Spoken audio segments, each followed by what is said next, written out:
Hello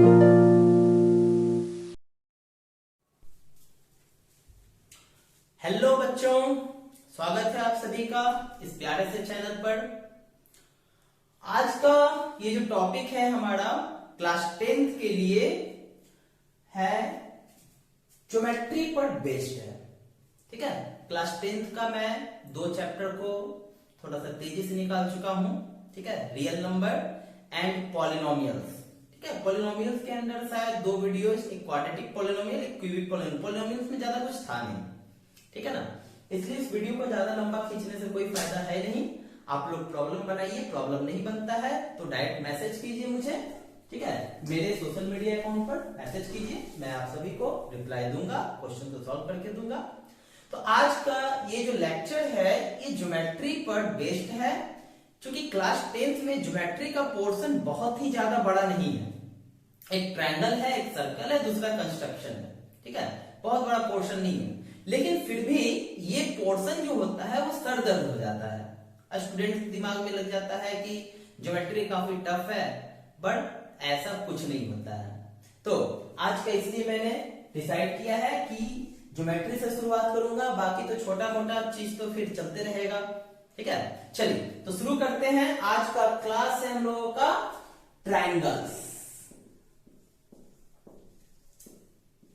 ठीक है, triangles के बारे में सभी लोगों को पता होगा। थोड़ा सा मैं बेसिक्स यहां पर दे देता हूं कि ट्रायंगल्स का मतलब होता है जिसमें 3 एंगल्स होता है, उसको क्या करते हैं, ट्रायंगल कहते हैं। और 3 एंगल बनेगा कब, जब 3 साइड एक दूसरे को क्या करेगा, इंटरसेक्ट करेगा, तब जाकर के क्या बनेगा, ट्रायंगल बनेगा। ट्रायंगल क्या होता है ये बात तो आप लोग को समझ में आ गया, क्लियर है, वो तो पहले से भी क्लियर था, ये तो बस मैं थोड़ा सा बता दे रहा था। अब इस ट्रायंगल का टोटल कितना होता है, इसको 2 बेसिस पर बांटा जाता है, साइड्स के बेसिस पर और एंगल्स के बेसिस पर। ठीक है, छोटा सा इंट्रोडक्शन है, जो एकदम बिल्कुल नए हैं उनके लिए, साइड्स और एंगल्स के बेसिस पर। अगर साइड्स के बेसिस पर देखा जाए तो इसके 3 पार्ट होते हैं। एक होता है इक्विलैटरल ट्रायंगल, दूसरा होता है आइसोस्केलस ट्रायंगल, तीसरा होता है स्केलेन ट्रायंगल। ठीक है, अगर एंगल्स के बेसिस पर देखा जाए तो होता है राइट ट्रायंगल, दूसरा होता है एक्यूट ट्रायंगल और तीसरा होता है ऑब्ट्यूस ट्रायंगल। ठीक है, इसमें कि राइट ट्रायंगल वैसे ट्रायंगल को कहते हैं जिसका एक एंगल ठीक 90 डिग्री होना चाहिए, तो उसको राइट ट्रायंगल कहते हैं। एक्यूट कहते हैं कि जिसका तीनों एंगल 90 डिग्री से कम होना चाहिए, उसको हम लोग कहते हैं एक्यूट ट्रायंगल, और 0 डिग्री से ग्रेटर होना चाहिए। ऑब्ट्यूस कहते हैं कि जिसका एंगल 90 से ज्यादा हो और 180 डिग्री से कम हो, उसे ऑब्ट्यूस एंगल ट्रायंगल कहा जाता है।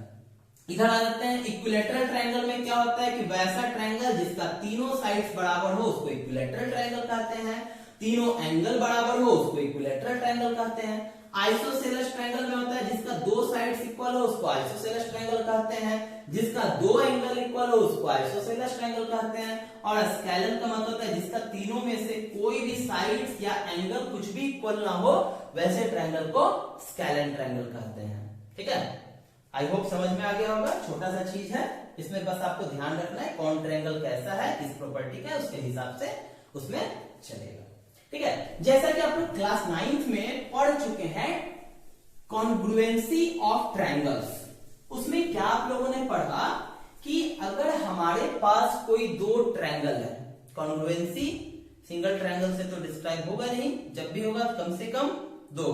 ठीक है, तो कॉन्ग्रुएंसी का मतलब क्या पता चला था कि अगर हमारे पास 2 ऑब्जेक्ट है और दोनों का प्रॉपर्टी फिजिकल देखने में और सब कुछ में अगर सेम हो तो उसको कॉन्ग्रुएंस कहा जाता है। जैसे कि जुड़वा, ठीक है, पूरा का पूरा एकदम डिट्टो सेम है, कॉन्ग्रुएंट हो गया। ठीक है, सिमिलरिटी मतलब भी कुछ लगभग वही होता है, लेकिन थोड़ा सा इसमें डिफरेंस है। चलिए समझते हैं इस चीज को। कॉन्ग्रुएंसी में आप लोगों ने क्या सीखा कि मान लिया जाए कि हमारे पास एक ट्रायंगल है और ये दूसरा ट्रायंगल है, A B C D congruency कहता था कि अगर corresponding sides are equal, corresponding sides are equal means AB equal to DE, BC equal to EF and AC equal to DF.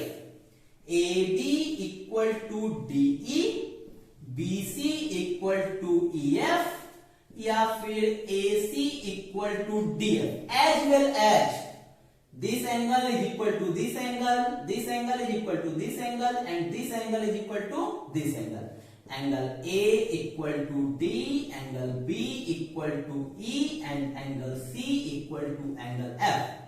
तो ऐसे ट्रायंगल को कहा जाता है कॉन्ग्रुएंट ट्रायंगल। ठीक है, ये क्लास 9 में आप लोगों ने सीखा। मतलब 6 प्रॉपर्टीज में इक्वल होनी चाहिए तीनों साइड्स और तीनों कोरस्पॉन्डिंग एंगल्स, तब जाकर के उस ट्रायंगल को क्या कहा जाता है, कॉन्ग्रुएंट। सिमिलैरिटी का क्या बात होता है कि अगर मान लीजिए हमारे पास दो ट्रायंगल है ABC एंड दूसरा ट्रायंगल है DEF। आप लोगों ने देखा साइज में ये छोटा बड़ा है, यहाँ पर दोनों का साइज लगभग सेम है, लगभग क्या एकदम एक्यूरेट सेम है।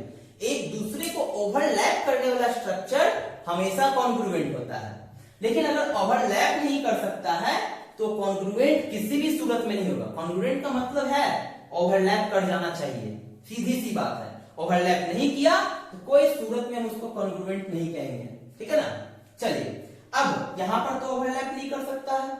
अब ओवरलैप नहीं करेगा तो यहां पर क्या क्या कंडीशन होना चाहिए, यहां पर कंडीशन बताया गया है कि अगर AB का DE के साथ रेशियो, BC का EF के साथ रेशियो और AC का DF के साथ रेशियो, अगर तीनों का है ना, तीनों कोरस्पॉन्डिंग साइड्स का रेशियो अगर बराबर होता है तो वैसे ट्रायंगल को, और उसके साथ साथ angle A equal to angle D, angle B equal to angle E, angle C equal to angle F, दूसरा दोनों का सेम एकदम।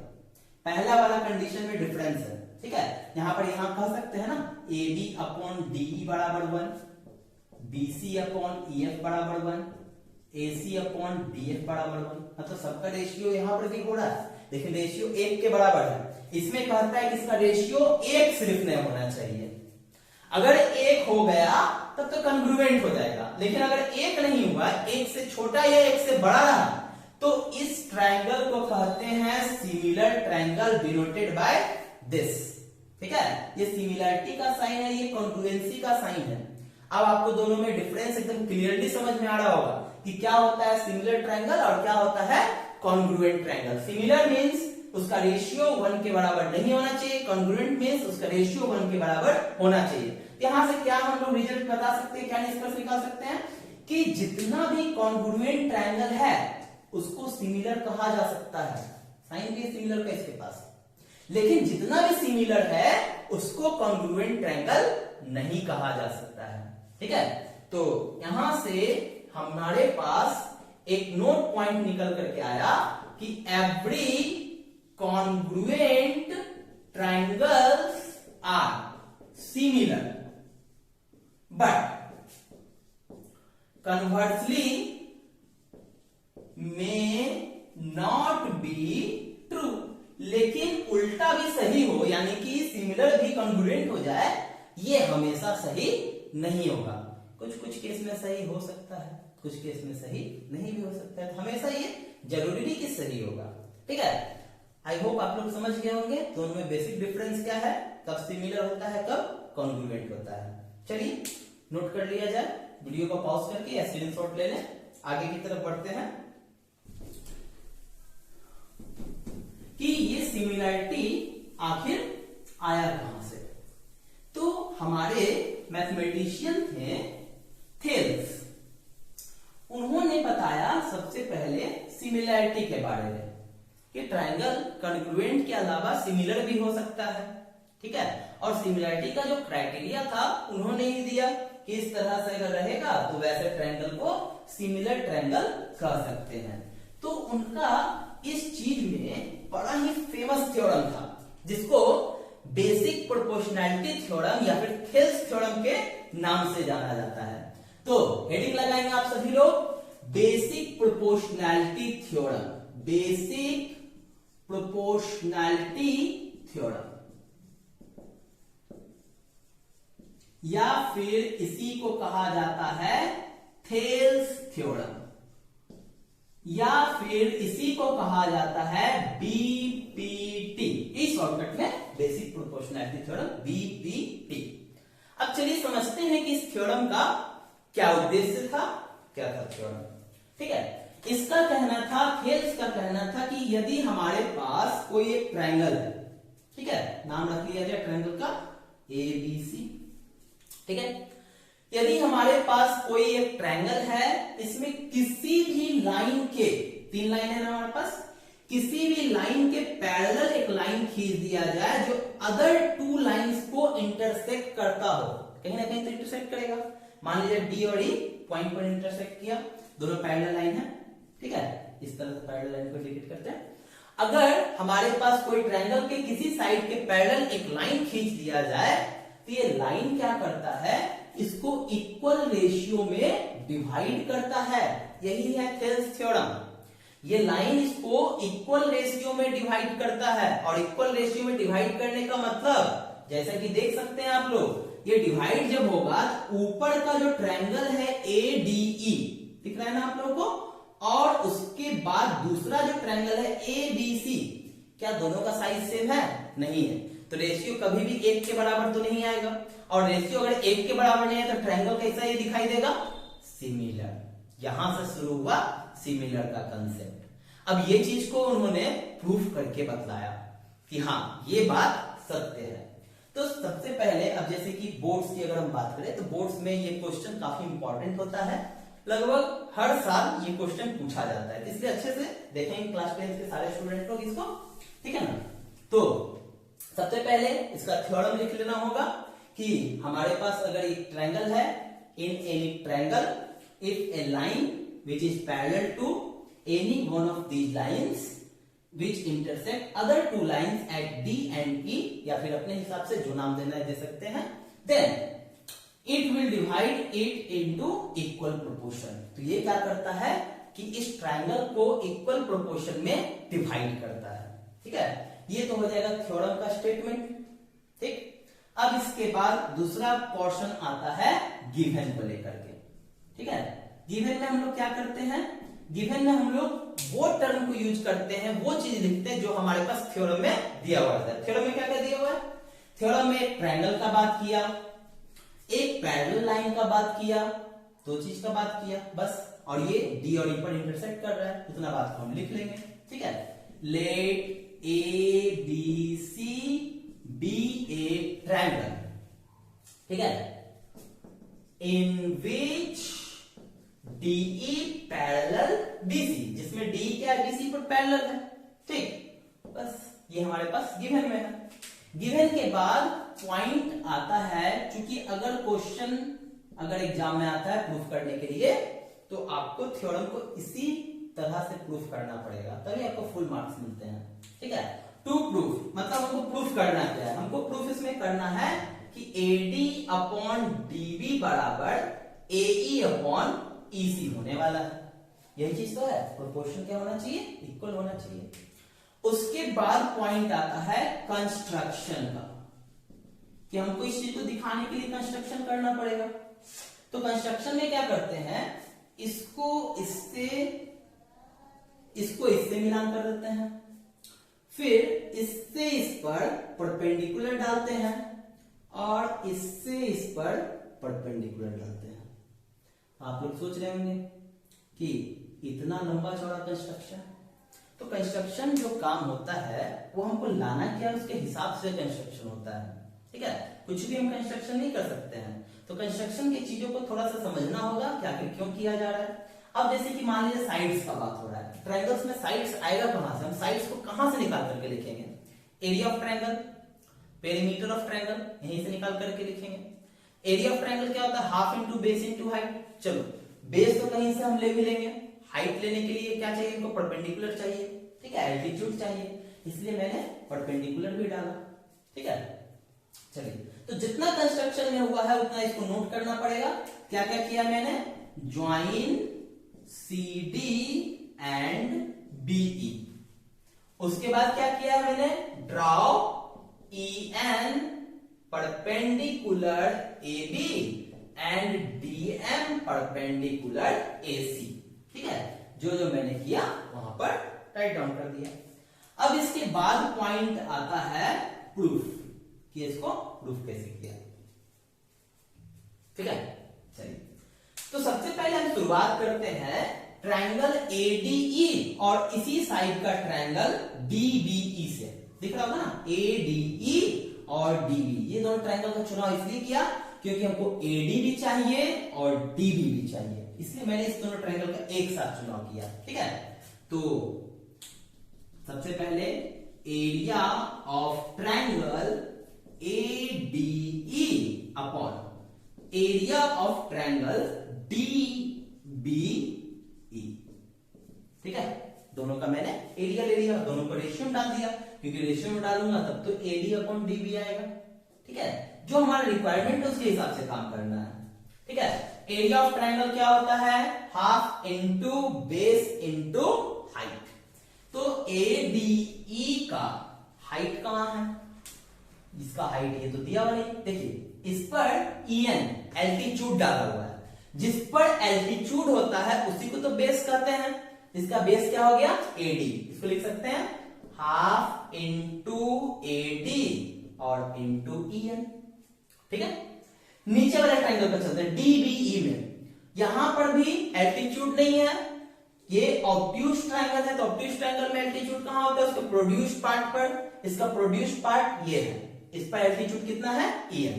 ठीक है, तो हम इसको लिख सकते हैं, तो बेस इसका क्या हो जाएगा, DB इंटू EN। EN से EN मर गया, हाफ से हाफ चला गया, यहां पर क्या आ गया हमारे पास, AD अपॉन DB। ठीक, इसी तरह से इधर चलते हैं, सिमिलरली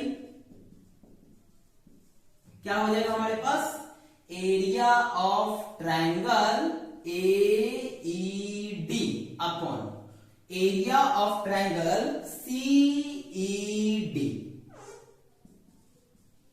ठीक है, कितना हो जाएगा, हाफ इंटू, अब AED की बात करें, अब यहां पर देखिए DM इस पर एल्टीट्यूड है। ठीक है, तो हम लिख सकते हैं AE इंटू DM बटे हाफ। CED में CE बेस ले लेंगे और इस पर एल्टीट्यूड कितना है, DM, ये इससे कट जाएगा, ये इससे कट जाएगा, कितना आ जाएगा, AE अपॉन C। क्या हो सकता है, अच्छा इसको मैंने बना दिया इक्वेशन नंबर फर्स्ट, जो पहला वाला आया, और ये जो दूसरा वाला आया मैंने यहां पर रखा हुआ है। अच्छा चलिए इसको आगे लेकर के चलते हैं, ये है एरिया ऑफ ट्रायंगल AED। अच्छा AED बोले चाहे ADE बोले, है तो दोनों सेम ट्रायंगल, दोनों एरिया तो सेम होगा, यानी कि न्यूमरेटर सेम है। डिनोमिनेटर की बात करते हैं, तो ये है हमारा DBE और दूसरा है CED। क्या ये दोनों सेम पैरेलल के बीच में दोनों एरिया नहीं है, सेम पैरेलल और सेम बेस पर? क्लास 9 में आप लोगों ने पढ़ा होगा कि सेम पैरेलल और सेम लाइन के बीच में जो एरिया होता है वो क्या होता है, इक्वल होता है। तो हम क्या कर सकते हैं, इस CED को हम DBE लिख सकते हैं।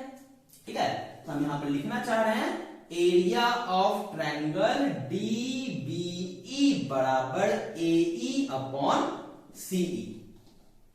ठीक है, AE अपॉन CE क्यों लिखे, क्योंकि एरिया ऑफ ट्रायंगल DBE जो है वो एरिया ऑफ ट्रायंगल CED के बराबर है।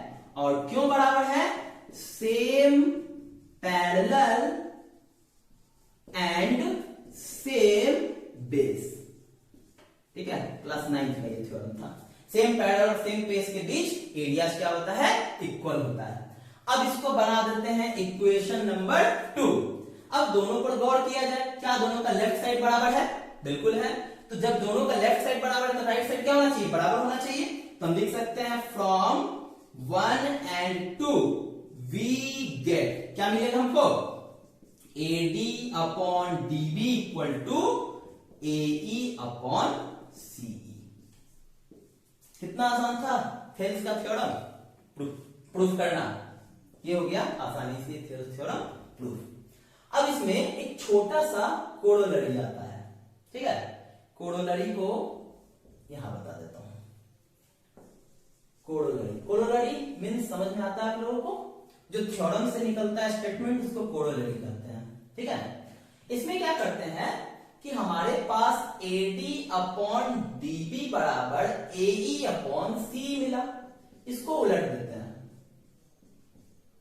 क्या हो जाएगा हमारे पास कुछ इस तरह से आ जाएगा और दोनों तरफ एक ऐड कर देते हैं। इससे क्या हो जाएगा DB plus AD upon AD और इधर कितना हो जाएगा CE plus AE upon AE। जरा बोलिए कि DB और AD मिलकर के क्या बनाएगा AB अपॉन AD, ठीक है। और CE upon CE plus AE मिलकर के बनाएगा AC अपॉन AE। अब वापस से जैसा था पहले बना देते हैं, AD अपॉन AB बराबर AC अपॉन AE। ये है कोरोलरी। अब जरा कोरोलरी को ध्यान से देखा जाए, ध्यान से कि ये हमारे पास ट्रायंगल था ABCDE। अगर हम ऊपर वाले ट्रायंगल को अलग कर लें ADE तो बचेगा हमारे पास क्या ABC। क्या कह रहा है कोरोलरी कि AD का रेशियो AB के साथ, AE का रेशियो AC के साथ बराबर है ना। ये किसका निशानी है, ये कॉन्ग्रुएंट सिमिलर ट्रायंगल का निशानी है, ठीक है। यही चीज ये बतलाया, ठीक है। और उसी तरह से इसको अगर आगे बढ़ाते हैं तो ये और ये भी क्या हो जाता प्रोपोर्शनल हो जाता, ठीक है। ये बेसिक डिफरेंस है हमारे पास किसका सिमिलरिटी और कॉन्ग्रुएंसी में। समझ में आ गया होगा आप लोगों को थेल्स का थ्योरम, ठीक है। आप लोग नोट कर लेंगे इसको स्क्रीनशॉट लेकर के, ठीक। अब जैसे कि मान लीजिए इस पर क्वेश्चंस काफी अच्छे अच्छे क्वेश्चंस होते हैं, ठीक है। तो इस पर जो भी क्वेश्चंस है मैं आपको अगले क्लास में इस पर करवाऊंगा इसके क्वेश्चंस। और इसका एक कन्वर्स थ्योरम है तो काफी इजी है, थोड़ा सा मैं उसको भी बतला दूंगा, ठीक है। और एक आध क्वेश्चन में छोटा मोटा क्वेश्चन में कराता हूं जब तक, ठीक है। एक क्वेश्चन करवाता हूं तब इस वीडियो को मैं बंद करूंगा। जैसे कि मान लिया जाए कि हमारे पास एक ट्रायंगल दे दिया गया, ठीक है। एक ट्रायंगल है हमारे पास ABCDE, ये 9 है, ये मान लेते हैं 3 है और ये मान लेते हैं हमारे पास x है और ये मान लेते हैं हमारे पास, नहीं तो ऐसा करते हैं x plus 1 x minus 1 2x plus 1 और x माइनस 3, अगर सपोज ऐसा क्वेश्चन है, ठीक है।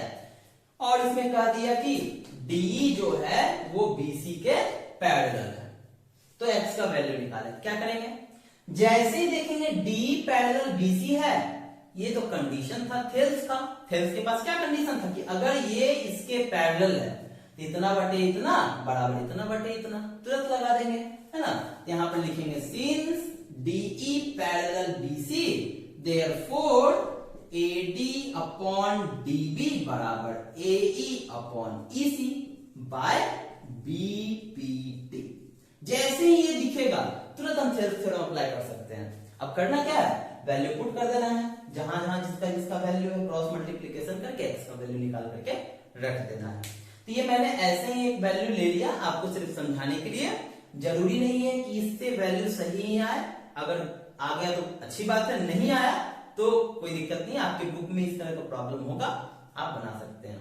बुक में ये भी प्रॉब्लम होगा कि चेक करने के लिए बताएगा कि क्या ये ट्रायंगल थेल्स थ्योरम को वेरीफाई करता है या नहीं करता है, तो सेम यही काम करेंगे, ठीक है। रेशियो निकाल करके देख लेंगे, अगर इक्वल आ जाएगा तो वो वेरीफाई करता है, यानी कि सिमिलर हो सकता है, ठीक है। तो चलिए आज का आप लोगों के लिए काफी है, ठीक है। पढ़ाई करते रहें और घर में आराम से बैठे रहें, सिर्फ बैठना नहीं है, पढ़ाई भी करना है, ठीक है।